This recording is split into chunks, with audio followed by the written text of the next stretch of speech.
وحرجيني مدن سفر كاغا ديارada aad ku timid inuu ahaa mid aad iyo aad anma ilaha wasi ha hey wasiirada anaga oo kala ah in yar waxaan kala tashanay dhaqaalaha dhibaatada aan ka marino qof walbana adiga iyo afka kugu haya misna magacaaga ayuu noo soo sheegay anagana waxaan ognaa qofka kaliya dhibaatadan xalin kara inaad adiga tahay mudane Pradeep Malhotra waana sababta adiga Delhi aan kaaga keeno halkan ku keenay سلك أو كرور أو لعقت مذوبة أي دونيسان لعق عدانو كاشينا وبدشان لعقت عددان مركي دونتهاي وحي قاريسا إلا يسدح سنة إلا السجل إذن كانوا ودقدقي سنسي مركي الله فري لحبيلات ودورشة كدبه أي تيستان الناظر يالو ويادك تهاي سقطتني آد بي وادك تهاي لكن هل لنا علاقة باركرا وامحي داو ميل غير لقمر هذه هاي نينكان أي داودينا راما كريشنا راجو آلي رهذا دادك ويكسكي كران لعقت انت بدن اي مدرك كيهليان سي مركي الله فرشة خاصية شيكا مسكي كران naba lacagta shirkadiisa ka soo baxaysa idinkana nasiib waxaad ku leedihiin waxaad xukuntaan gabalo sida darteed marka ninkan odaga ayaa shirkada kule awoodna halkaas idinkaga iimaanaysa ninkan haddii aad sii xukuntaan lacagtina dhaqsay cadaan ku noqonaysa haddaba halka kaliya haysataan waa ninkan wana dariiqa idin iftiimaya shaqadeena waan qabsaday kama soo qaad inay dhamaatay good xaaskaygu waxay rabtaa diyaaradda inay raacdo weliba qaybta VIP da marwada waxaad u sheegtaa wax waliba diyaar inay u yihiin maasin Mr. Raju ii call garay mobilkiisa waa lama heli kara saga saaxiibkiisa iyo boqosho ugu tahay gabadh dhal ayaa la soo doontay waa dhankee Radha Rajburam malayn sidan fudud ayaad ku helaysaa fariinaadii soo qortay waxaad tiraahdaa gabadheeda ayaa la guursanaya balse xafladeeda iyo maadan casuumin waxaan isla xoogaa uu mashquulsan yahay dabcan waa mashquuli karaa hawsha markaad adiga qabsanayso balse walaashii darteeda ayna halkaan u imaada aniga kaliya ma imaanin haye aniga iyo familkayga wada imaanay ninkan waa ninkuu mar walba abiin idinkaga sheekeynaya ka daceys arday ugu saray jaamacad Mustafa ayaad noqotay maxay tahay sababta natiijada beenta ugu sheegaysaa tulada waa dhacay waxaad noqotay arday ugu saray jaamacadda adduunka weyn waxaad ka gashay kaalinta koowaad waxaadna baratay kulliyadda itikan halkin adigoo arday leh ah haddana shirkada ugu weyn dalka hakin ayaad ku samaysay ninka kambaniyaas iskalane wuxuu ku ogolaaday qayb ka mid adigina maamulkaaga dhigo adigana waa diiday haddaba sababta waa maxay gurigan sida qasriga oo kala walaashii xitaa dartay ka tagaysaa kaliya waalidiinta ee gurigan ku haray anigana ma doonayo qofna inay ku tiirsanaadaan waxyaabaha asaas ku ah noloshooda sida daawooyinkooda wiilka adiga dhashay iyo qofka caafimaadka waalidka ku ilaalinayo runaantii farqi weyn ayaa u dhaxeeya adeer taasina waa sababta guushaada adiga beenaad ugu sheegtay ma taqaan adeer dadka kaliya noloshooda ka fikireen waa waalidiinteena mar walba waxay rabaan carruurtooda inay guuleystaan dhibaatooyinka dunida dhan ayay u dulqaadanayaan hal mar xitaa carruurtooda kama dalbanayaan inay dib u soo laabtaan si aan aabay uga farxay darteeda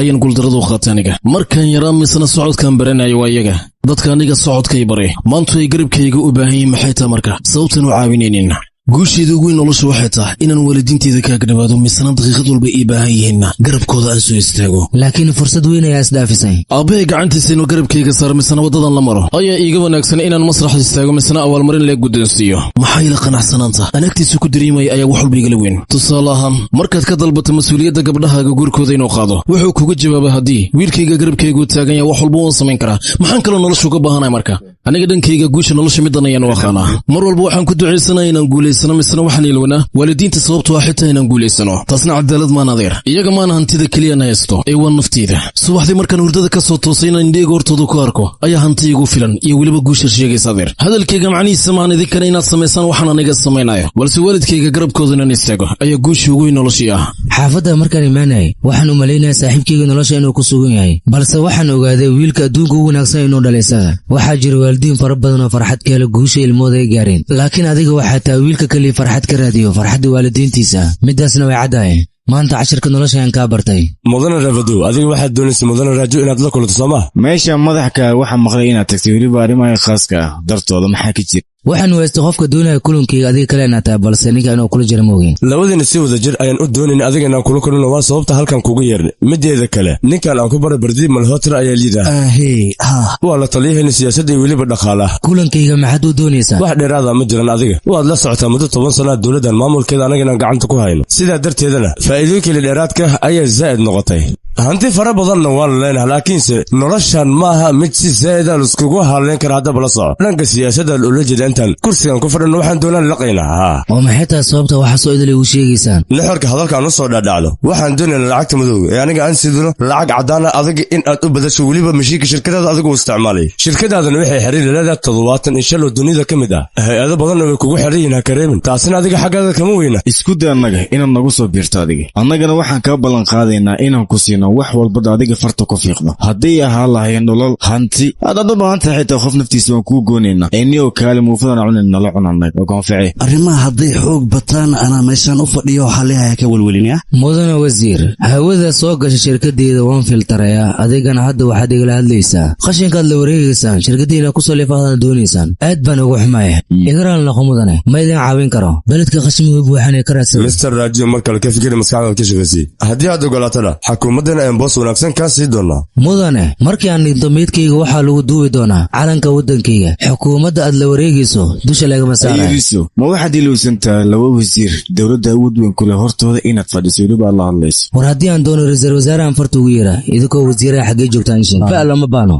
shaqa muhiim ayaan leeyahay mar kale wada kulmaynaa dhaqso saaxiibkayga ninkan ciidankaago dhan waa inaad u dirtaa aniga waxaan u baahnaa isagoo jilbihiisa ku socda agteeda inoo imaada xayawaankan wax walban u baahanana waa inuu noo sameeya dhaqso marka samee adiga ha ka istaagin wax yar u kaada adeer biliis war ninkan cirkaa laga soo riday nin caadiya maaha shirkadiis waxaa ka shaqaysa abukaatayaasha dalka indiya o dhan dowladdana ninkan lug baa ugu jirtay hanagu dhibaataynna see waa idig siduu sheegay ra-iisul wasaaraha ninkan farta ugu yeeri karaa labadiinna xaggiisa maxaa ka tiima waxbaa isdejiya marka haddii kale islaababaax way maxaan samaynaynaa markaana haddii aaba doonaysaan ninkan inaad ka guulaysataan hantidiisa iyo dhaqaalihiisa looma baahna inaad xoog ka saartaan ee sharafkiisa loo baahan yahay inaad ataagaraysaan waad guulaysanaysaan oo sidee ah shaxdoo dhammaystiran iyo waxaad samay laheedeen mobiiladina idinkugu soo dira say tahay hawshaa loo qabto okay kadib waxaan wada dhowri doonaa ra-iisul wasaaraha siduu ninkan telefoonka uga qaban lahaa dadkoo dhan waxay u malayaan ninka inuu yahay nin wanaagsan laakiin nin wanaagsan maaha isaga sumcadeeni sharafteenana wuu ku cayaaray xitaa